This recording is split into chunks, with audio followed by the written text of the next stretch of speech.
तो plus two board exam को नहीं गोटे गुरुत्वपूर्ण खबर आसी तेज कौन रही चलते जाना। फेब्रुआरी 18 रु जुक्त 2 थियोरी परीक्षा हाथर कम समय रही उच्च माध्यमिक शिक्षा परिषद सीएचएससी पक्षर जोरदार प्रस्तुति करपटे तारीख घोषणा सह परीक्षा केन्द्र चिन्हट प्रक्रिया सरी 1276 केन्द्र एथर थियोरी परीक्षा अनुष्ठित हो।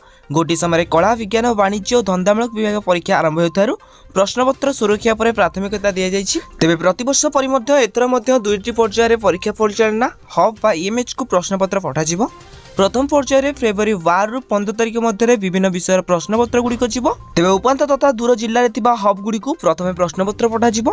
स्वतंत्र गाड़ी सुरक्षाकर्मी और सीएचसी कर्मचारी प्रत्यक्ष तत्वावधान में प्रश्नपत्र पढ़ा कार्य अनुष्ठित हो। अन्यपटे परीक्षा केन्द्र में केतक संख्यक प्रश्नपत्र आवश्यकता रही से संपर्क में जनवाक उच्च माध्यमिक विद्यालय को अध्यक्ष मान कहपरिक आसंता 5 तारिख सुधा विद्यालय गुड़िक आवश्यक प्रश्नपत्र संपर्क में सब सेंटर टैग होता विद्यालय को जनइबे। एवरकि 6 तारिख सुधा सब सेंटर गुड़िक मुख्य केन्द्र निकट पहुंचाइबे। तेज मुख्य परीक्षा केन्द्र गुड़िक 7 तारिख सुधा परीक्षा परिचालना हब बा ईएमएच को रेगुलर और एक्स रेगुलर परीक्षार्थी संपूर्ण तथ्य आवश्यक प्रश्नपत्र संपर्क में अवगत कराइबे। एवरकि आवश्यक प्रश्नपत्र संपर्कित तथ्य गुड़िक एकाठी करने दिगरे परीक्षा केन्द्र ईएमएच को प्रमुख भूमिका ग्रहण करेंगे। तेज यहाँ आज गुरुत्वपूर्ण खबरटी जदि आपको ये खबर जानने को चाहते आम चैनल को सब्सक्राइब करने सहित वीडियो भल लगे लाइक करूँ और टेलीग्राम चैनल में जॉइन जातु जार लिंक डिस्क्रिप्शन में अच्छी।